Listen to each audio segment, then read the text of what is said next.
Okay, welcome guys, we're at our location. I'm going to get the sand eel on the go first. I've already had a quick cast of the feathers.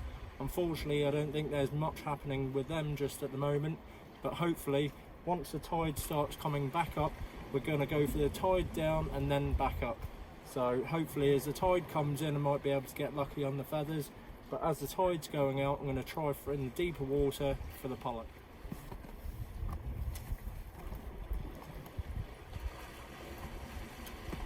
Be very careful on these rocks. They can be very uneven, and if you're not in the right place, because they're so smooth, they can be very slippery. Make sure you've always got a good foothold.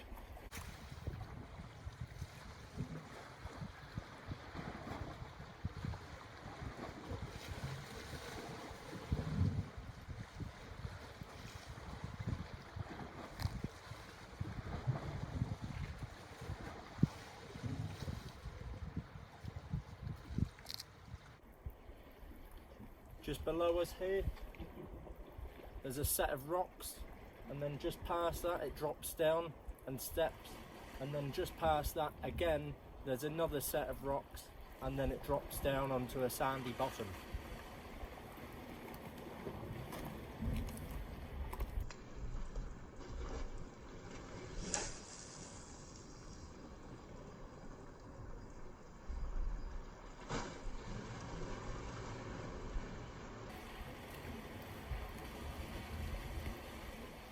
That wind at the moment is causing us a bit of a problem. It's coming in head on. I did check the wind before I came out, and it was supposed to be a southeasterly wind.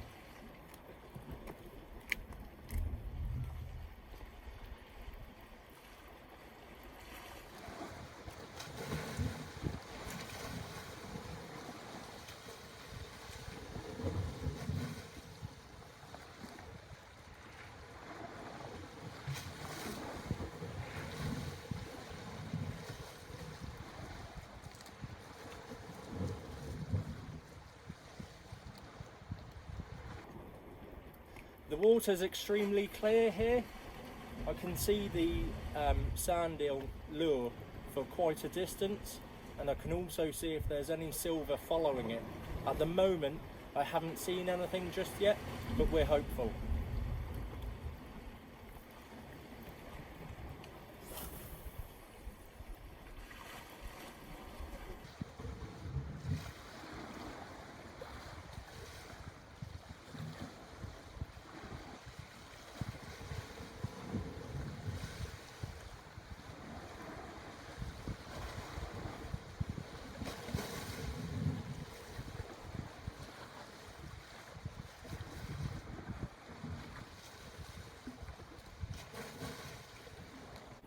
The idea is to try and cast past that second step down, because at that point there should be that bull kelp will be either a bass, a pollock, or later hopefully some mackerel for the bait.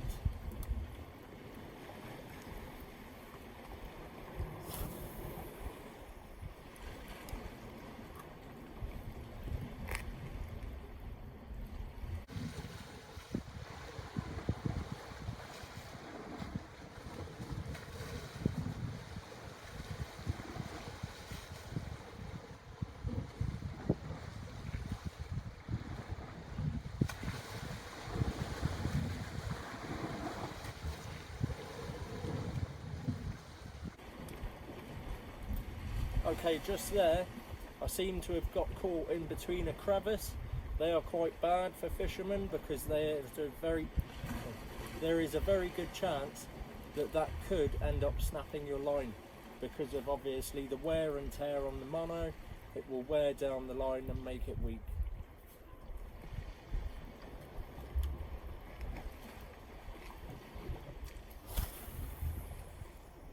That was a very good cast. Managed to get out quite far with that one, and it was very aerodynamic when it was going out.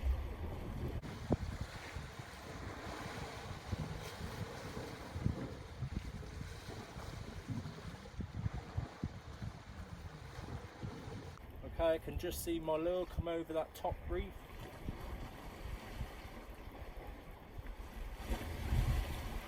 And here it comes over the second.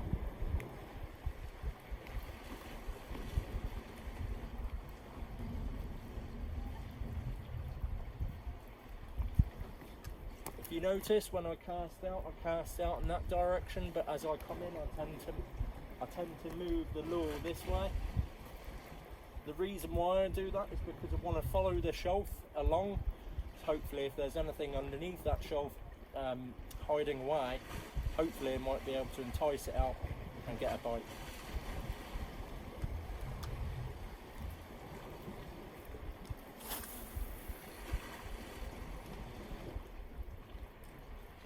Where I've been casting out there, I've been feeling a little tap.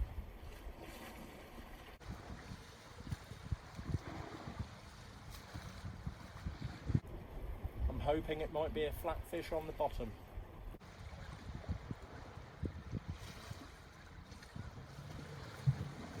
Okay, I've just come back over that second shelf,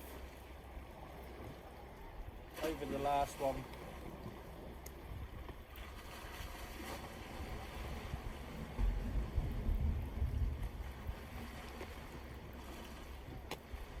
Like I say, there's a big sandbank just past that second shelf. So hopefully with that, because it's a sand hill, as I'm coming along there, I might be able to entice some kind of flatfish. What we do have here in the bay, we normally have plaice, or it could be any type of sole or any other type of sandy flatfish. Turbot, not so much, but there is a small chance.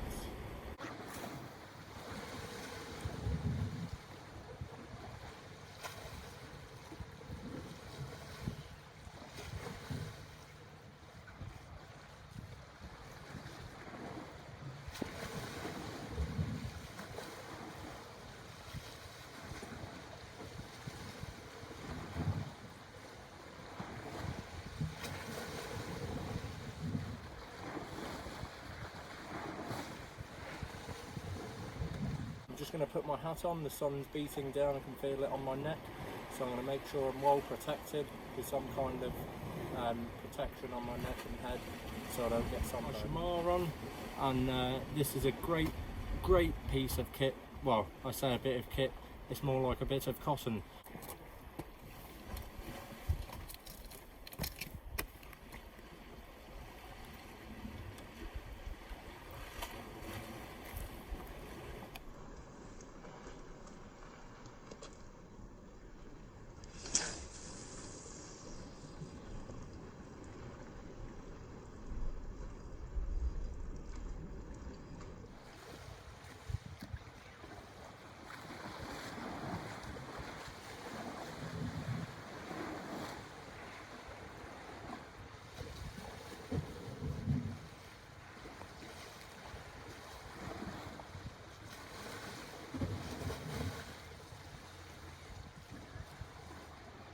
So just then, as I was bringing my lure in, I could see a flash on the second shelf, which could be the indication of a fish, because it was a silvery type of flash.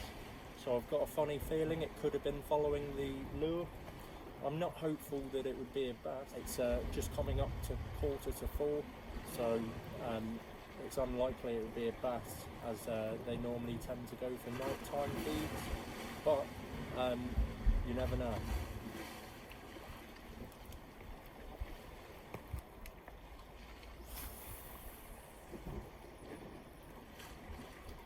So I'm going to cast it out in the same position.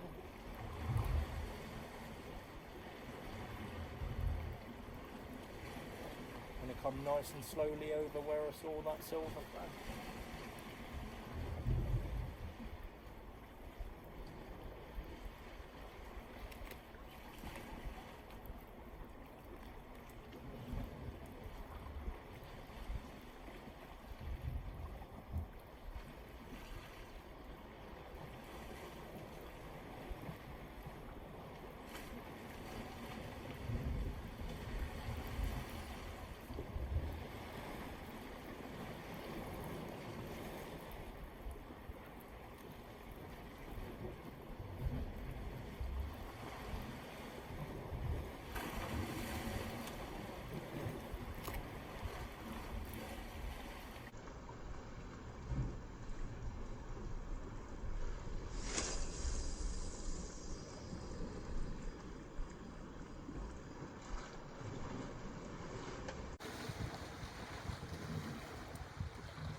it's always a good idea to make sure that when you're coming in and you're getting close to the rocks, it's always a good idea to make sure that your lure doesn't touch the rocks, because when the lure touches the rocks, it tends to blunt the tip of the hook, in which case it's less likely to penetrate into the lip of the mouth of the fish, in which case you could end up having it spat out.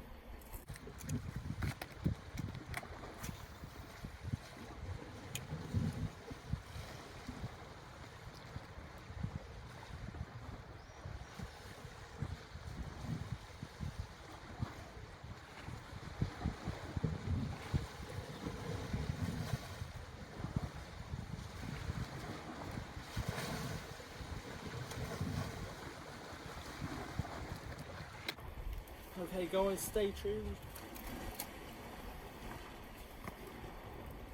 So I'm just going to change the lure over.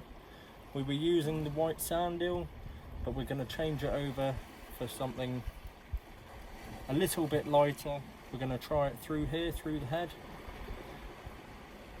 We're going to see what this may bring us. It's a slightly lighter lure than the last one that I was using, and hopefully this should do the business.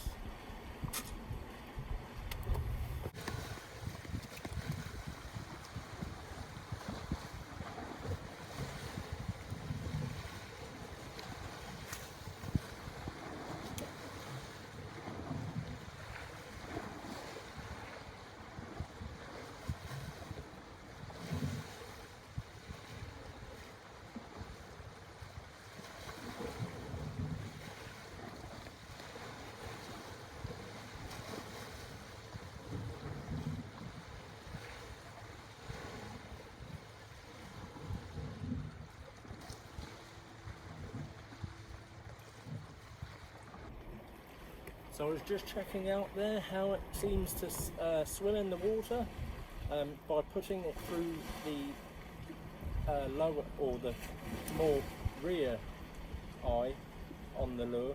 It tends to drop down a lot more in the water and swim like this, whereas if I stick it up this way, it will tend to go a bit more shallow. I want this to go sort of quite low to the rocks, because that's where the deeper fish are likely to be. So I'm going to stick with this for now. If not, later on, when it gets, if I want to go a bit shallower, when the tide goes a bit lower, I might use this, because I can start to see the seaweed on the outcrop of rock there. So I might change this over to the other way so it doesn't get wrapped up in the weed on the rocks. But we'll carry on with this for now, and we'll see what we get.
we're not having any luck with that either, guys. I'm going to try the minnow out, the Nomura minnow. So we'll see what that does. So we're going to try the new lure we got this morning from Mixed Vision Supply. And we'll see if we have any better luck with that one. So we're going to go for the Nomura minnow.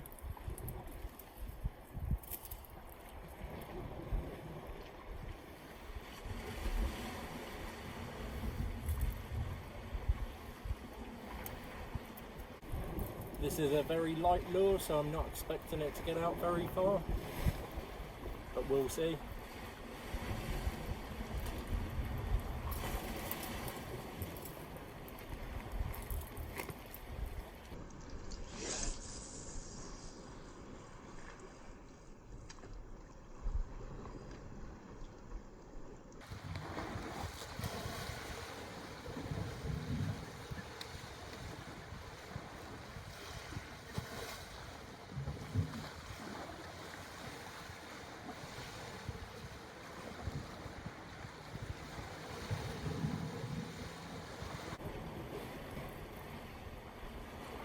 So I was just watching that one as it come in. As it comes in, it swims like that, but to the side as well. So it'll come in like this. So hopefully that should replicate a fish, a real fish movement.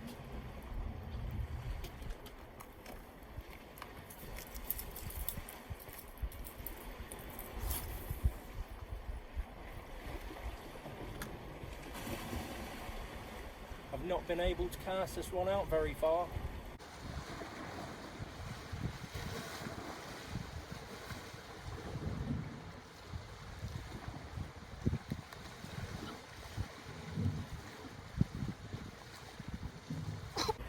So with this one, this is a very shallow lure. This will only work for about 2 meters. It will only dive to about 2 meters, because it's so light. It will want to float more than it will want to sink. So it's a very shallow one, and as we're at low tide now, I would say that it was about the best lure for the job at the moment, or the best lure to use at the moment. So we'll keep trying.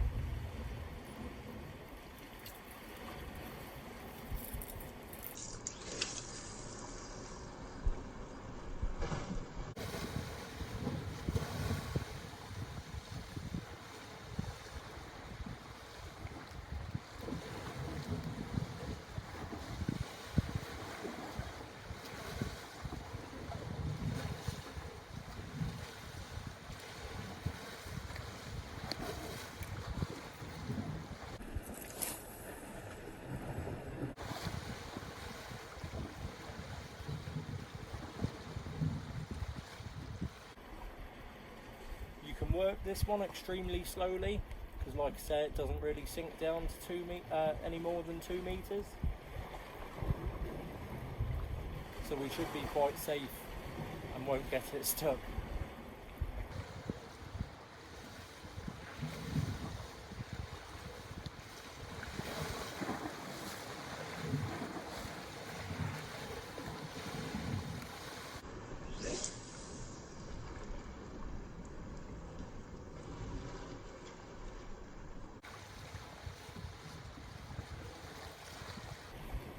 So I thought I'd try out in a different place. Thought I'd try more into the bay area there.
ripples have started to get a lot more on the water. There's a lot more of them, which means the wind's coming up a bit more here.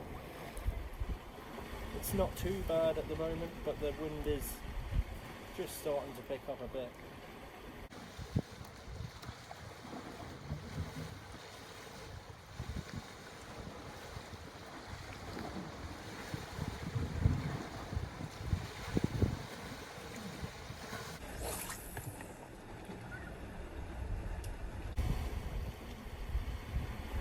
Okay guys, well, we're not having much luck with that either.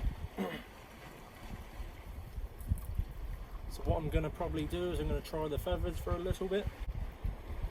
So I've noticed just by looking, because I've put a pinpoint on the rock over there, it was a like little indentation, and also I've looked at the watermark as it's been coming down.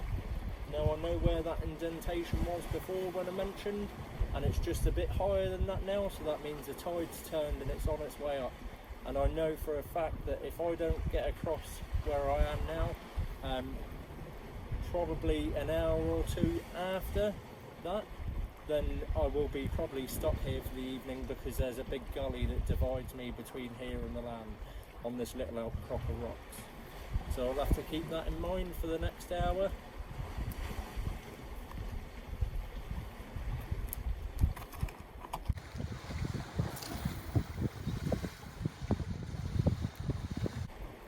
Okay, so because I'm using the feathers, I've got a leader on there so I don't snap my line and lose my feathers. You could hear me juttering in my voice because it's happened before.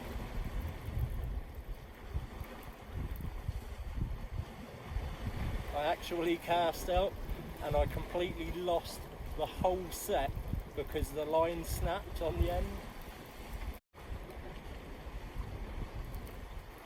They're what you call oyster catchers. I'll put a description up of them back, afterwards.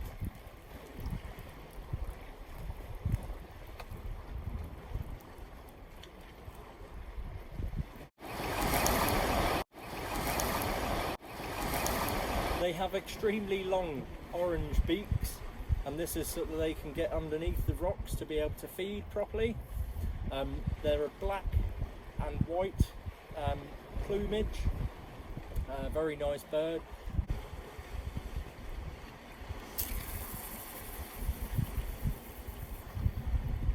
So we got a good cast on that one.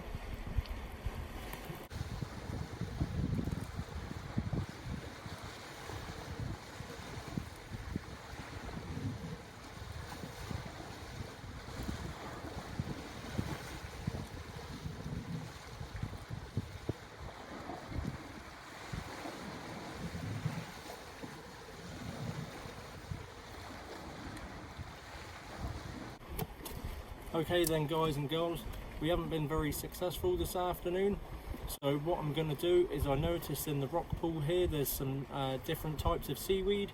Also there's a goby in there. Hopefully if I get you close enough you'll be able to see it. I'll explain some different seaweeds that I've noticed in the rock pool as well, and I'll take you through that in a second.